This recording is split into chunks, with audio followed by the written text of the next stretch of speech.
Hola, buenos días. Mi nombre es Ricardo Román. Yo soy residente primer año del Hospital Puerta del Mar en Cádiz. Hoy estamos a 31 de enero, son las 8:15 de la mañana aproximadamente y hacen 9 grados. Bueno, el tema de hoy es prurito. El prurito es una sensación desagradable que se asocia a la necesidad imperiosa de rascarse.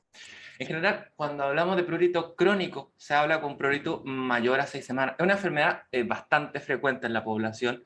Estudios en distintos países europeos han mostrado una prevalencia que es variable, entre el 8 hasta el 25% incluso. Tiene una distribución bastante característica que va aumentando su prevalencia con la edad.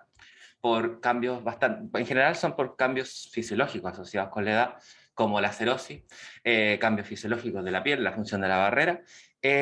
Las personas, al aumentar la edad, aumentan las comorbilidades, aumentan los fármacos, aumenta la polifarmacia y por lo tanto pueden producirse efectos adversos y un prurito iatrogénico.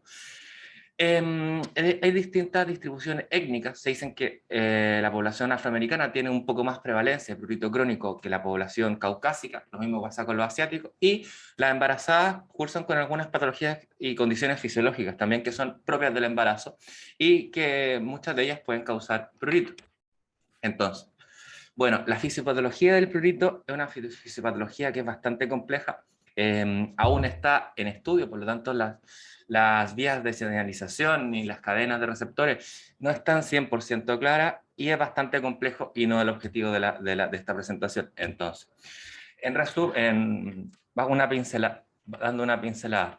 El estímulo del prurito genera una activación en la epidermis que activa dos tipos de fibras, que son las fibras C, que son amielíndicas, y las fibras A del delta, que tienen una fina capa de mielina, que realizan sinapsis con los ganglios de la raíz dorsal de la médula espinal. Existen característicamente dos vías de señalización, que son la vía dependiente de histamina o histaminérgica y otras vías que no son dependientes de histamina, que ocupan otros mediadores e intermediarios, como por ejemplo la triptasa, la serotonina, la sustancia P. Y incluso hay otras sustancias que aún están en estudio. En esta cadena también participan bastante citoquinas, en particular la interleuquina 4, la 13, la 31, y los factores clásicos de inflamación, en el caso de inflamación. Participan además diversos grupos celulares, en los cuales no es necesario profundizar el día de hoy. Sí, es importante mencionar que últimamente, los últimos estudios han determinado que las vías de señalización medular del prurito son muy similares a las vías del dolor. Básicamente son a través del mismo tracto, pero son por neuronas distintas, porque las neuronas que transmiten prurito en general no transmiten dolor y viceversa. Y esto se debe a receptores particulares que poseen las vías pruriginosas que son sensibles a un péptido llamado el GRP. Respecto al prurito, lo importante clínicamente nos interesa saber si la causa es dermatológica o no. Si no es dermatológica, puede ser una causa sistémica, una causa iatrogénica, una causa facticia. Bueno, hay distintas causas de prurito. En dermatología, más aproximadamente el 50% de las patologías que atiende un dermatólogo, que son de origen dermatológico como tal, primario, causan prurito. Ejemplo, muchísimo, estos son los casos de dermatitis atópica, una dermatitis de contacto, una psoriasis, y así hay muchísimos casos en la vida diaria. Y en este caso, quiero hacer un poco más hincapié en las causas que son no dermatológicas, que es lo que quizás estamos un poco menos acostumbrados de ver. Por ejemplo, causas renales. Se dice que entre el 40 y el 90% de los pacientes en diálisis tienen prurito, el famoso prurito urémico. También, producto de la falla renal, se puede producir un hiperparathyroidismo secundario, que también va asociado a prurito. El prurito hepatobiliar, en general, cualquier patología hepatobiliar que pueda causar aunque sea una leve colestasis, se dice que puede ser una causa de prurito crónico. ¿Qué es lo más grave, lo más temido en estos casos? En particular los cánceres de vía hepatobiliar, que enseguida me voy a referir un poco más, porque es importante siempre tenerlos presentes. Desde el punto de vista endocrinológico, la diabetes. La diabetes aumenta básicamente al doble la prevalencia de prurito mediante diversas vías, tanto por la polineuropatía que se va produciendo progresivamente, como la predisposición que tienen los diabéticos a tener, por ejemplo, micosis superficiales cutáneas, etc. A considerar también hipertiroidismo e hipotiroidismo, que si bien el hipotiroidismo no es per se una causa directa de prurito, sí puede causar edema y puede causar cirrosis, sequedad. Por lo tanto, secundariamente causar prurito. Desde el punto de vista reumatológico, es sabido que en varias distintas patologías que son compartidas entre la dermatología y la reumatología, como la esclerosis sistémica, la dermatomiositis, el lupus, tanto sistémico como cutáneo, y, bueno, la dermatomiositis, que ya la mencioné, son causas conocidas de prurito. Sobre el prurito hematoide oncológico me voy a referir enseguida. Siempre es importante considerar el prurito iatrogénico, es decir, usuarios de distintos fármacos. Fármacos que hay muchos fármacos que, si uno lee al leer la ficha técnica, describe que pueden producir prurito. Los más conocidos son en general los opiáceos, las tiazidas y los inhibidores de canales del calcio, por nombrar algunos, la verdad. Infecciones virales. Está demostrado que los pacientes con VIH tienen un doble o un triple de causas de prurito, a veces sin lesiones cutáneas primarias ni secundarias, pero sí está descrito que hay una alta prevalencia de prurito crónico en estos casos. Lo mismo pasa con infecciones por hepatitis B o hepatitis C, que también va de la mano con la disfunción hepatobiliar. Déficit de vitamina B12, déficit de vitamina D. Y existen unos casos bastante interesantes de lesiones cervicales, ya sea de la vértebra entre C2, C3 hasta C7, o de la columna toracolumbar, que causan pruritos de tipo neuropático, que siguen unos dermatomas bastante característicos. Y por último, el prurito psicógeno, que es básicamente prurito generado por alteraciones del humor y de la emoción. Entonces, resumiendo, hay distintas causas que pueden generar prurito. No voy a aprovechar de mencionar en este caso la anemia ferropriva, también está demostrada. Y es importante tener en mente, y ahora me voy a tener en el prurito paraneoplásico, el prurito de origen oncológico. El prurito puede producirse directamente por el tumor, en particular por los tumores cutáneos, como los linfomas cutáneos, por tumores que están cercanos a la piel, por la inflamación peritumoral que se genera, y eso genera algún tipo de irritación y sensibilización de la piel, o como síndrome paraneoplásico como tal. Tumores sólidos, muy característicamente los tumores hepatobiliares, estos por lejos con mayor prevalencia que el resto, en particular por el síndrome colestásico. Otros, el pulmón, casi todos, salvo el tipo de células pequeñas, los insulinomas, los carcinoides gástricos. Bueno, y hay otros también. Se hizo un estudio en Dinamarca, publicado hace 2 años, que estudió qué pacientes buscó una asociación entre prurito y el diagnóstico concomitante de un tumor primario, es decir, un tumor no conocido previamente.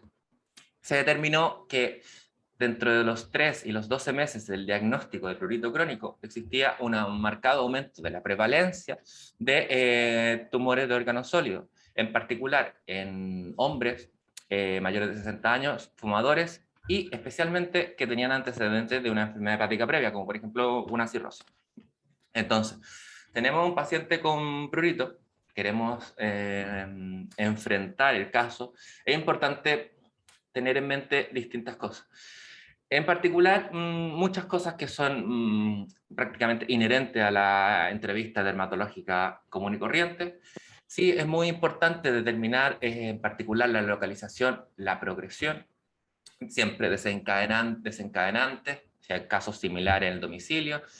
Ejemplos como empeoramiento nocturno, que podría podría llevarnos a sugerir un tipo de escabiosis, aunque también es verdad que muchas de estas patologías pruriginosas también aumentan ligeramente el prurito nocturno, entonces no es un elemento discriminante. Otros elementos que nos pueden guiar, comorbilidades, siempre considerar este prurito neuropático, interrogar por dolor cervical lumbar, medicamentos dirigidamente, interrogar por conductas de riesgo, aunque no tengan infecciones virales crónicas ya diagnosticadas. El uso de drogas y sustancias exógenas, no lo he mencionado, pero es verdad que el uso de drogas que se llaman duras, entre comillas, como cocaína, metanfetamina o incluso adictos a opiáceos, también tienen en estudios aumento de la prevalencia de prurito crónico. Y respecto al examen físico, básicamente un examen dermatológico completo, buscar y describir con detalle las lesiones primarias, las lesiones secundarias. Lo distinto, dirigidamente, descartar que no existan estigmas de daño hepático, la tiroides, palparla, buscar enopatía, y esto a la vista, pero si el paciente está muy adelgazado, prácticamente caquéctico, es un signo de sospecha de que podría haber una neoplasia de órgano sólido detrás de esto. Algunos signos que son interesantes. El signo de la bolsa de hielo, que al aplicar un pack de hielo, 5 minutos, 10 minutos, en la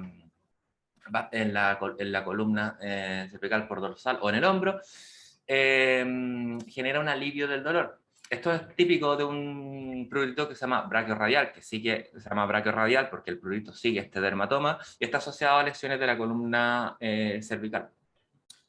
El prurito colestásico en general se describe como que característicamente inicia de forma palmoplantar. Otro signo de atopia, de urticaria. ¿Cuándo hacemos estudios complementarios?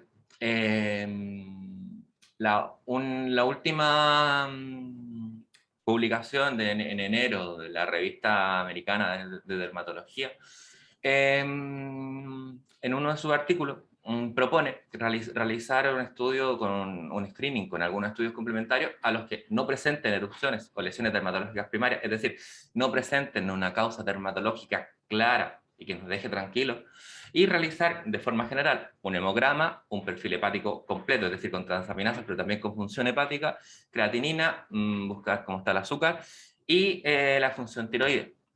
Ahora, según cada paciente, considerar distintas cosas, desde serologías virales, descartar la anemia ferropriva, parasitosis, niveles de metales pesados y demás. Hay algunos casos en los que incluso se justifica realizar una biopsia, tanto para inmunofluorescencia como hematoxilina, eosina, en piel, aunque esté sana, porque siempre hay que tener en mente que existen pemfigoides, especialmente en ancianos, que son novulosos, y la denominada micosis fungoide invisible, que básicamente solo pica. Si nosotros estamos sospechando por la historia o por el examen físico una neoplasia primaria, bueno, además del estudio dirigido, se puede complementar con una radiografía de tórax, una electroforesis de proteína y ecografía, ya sea de abdomen, buscando hígado o, digamos, órgano, sistema hepatobiliar o ganglionar. Los niveles de IgE, más que como un ítem diagnóstico como tal, que podrían orientar, cada día se estudia más que sirven para evaluar respuesta terapéutica, en particular a nuevos fármacos como al dupilumab, que son parte del arsenal terapéutico que hay contra el prurito. Entonces, en resumen, si hay una causa dermatológica, se estudia como cualquier enfermedad dermatológica. Ahora, en el caso de que estemos sospechando que una causa no dermatológica, siempre considerar la causa sistémica. Siempre tener en mente que podría haber malignidad, y si hay malignidad, se estudia. ¿Cuándo podemos sospechar? ¿Cuándo hay más riesgo de malignidad?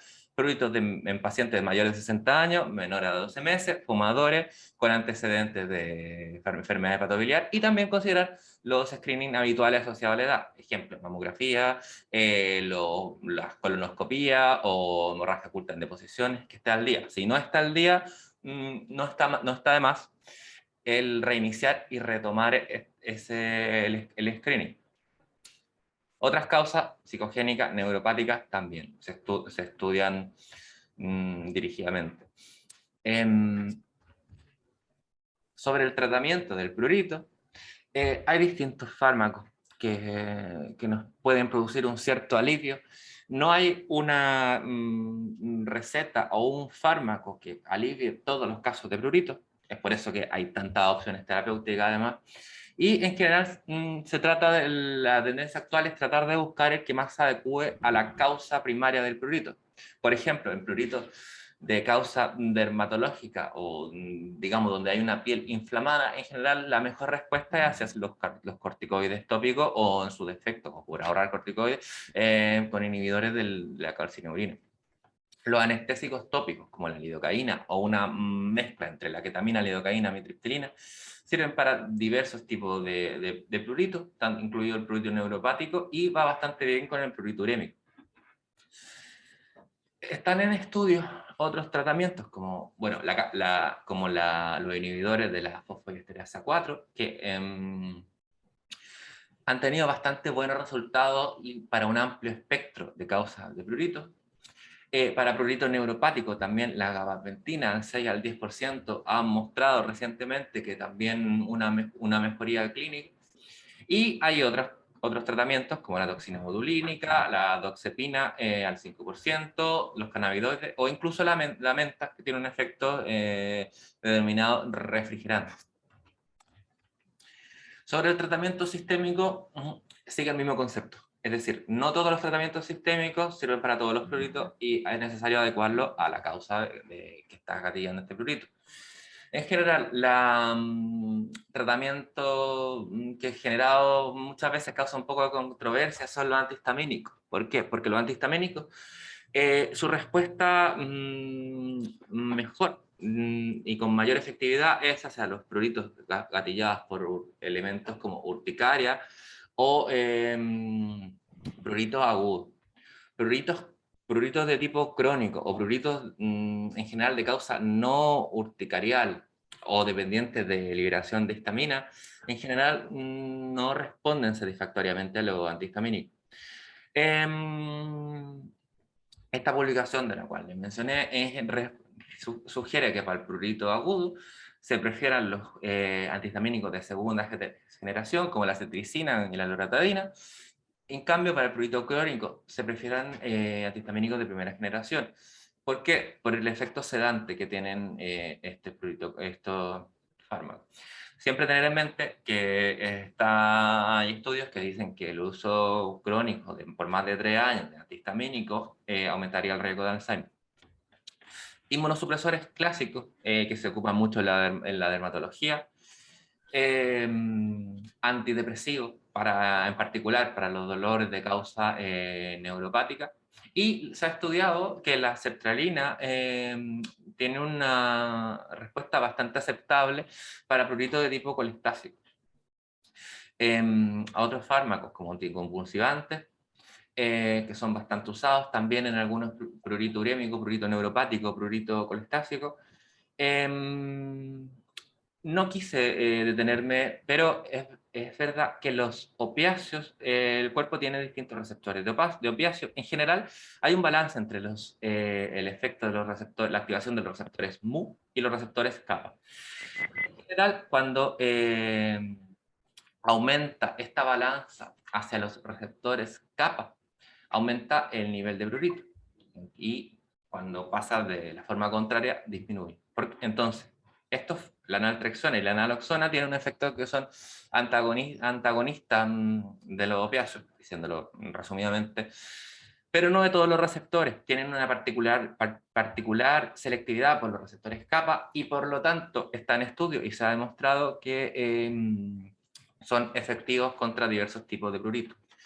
Dirigidamente para el prurito colestásico, la colestiramina, que aumenta la degradación de los ácidos biliares, que son los que causan toda esta reacción pruriginosa, y la rifampicina, que es un antibiótico que a través de la estimulación del metabolismo hepático también genera un efecto muy similar, fototerapia, y están en estudio inhibidores de la NK1 como la prepitan, y otros tratamientos clásicos como la psicología, la terapia cognitivo-conductual, obviamente especialmente efectiva para el prurito psicogénico, y un tratamiento clásico como los baños de avena.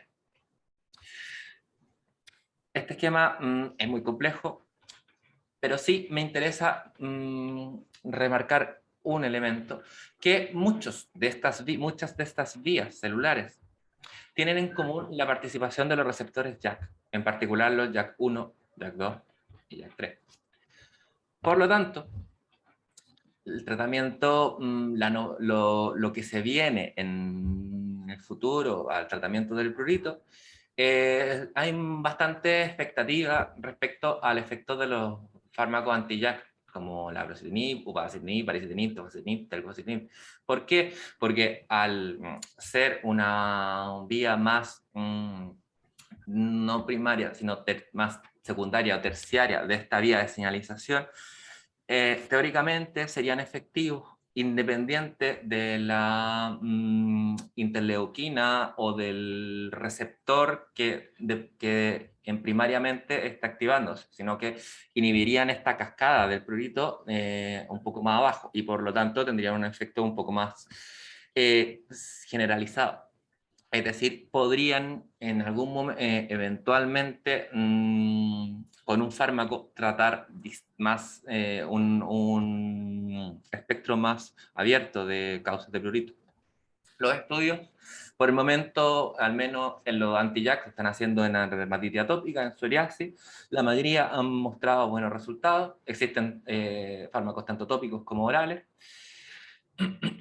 Existen otros fármacos antidiana dirigidos, anti-interleuquina 13, el lebrikizumab, ha mostrado en dermatitis atópica un excelente resultado en los estudios que se han hecho hasta el momento, y hay distintos otros fármacos con distintas normativas. Bueno, en general, les recomiendo, hay en la revista de la revista americana de enero, hay dos artículos sobre prurito, tanto de patogénesis, tratamiento, epidemiología, que son muy buenos, los recomiendo la lectura. Y muchas gracias, espero que les haya sido de utilidad.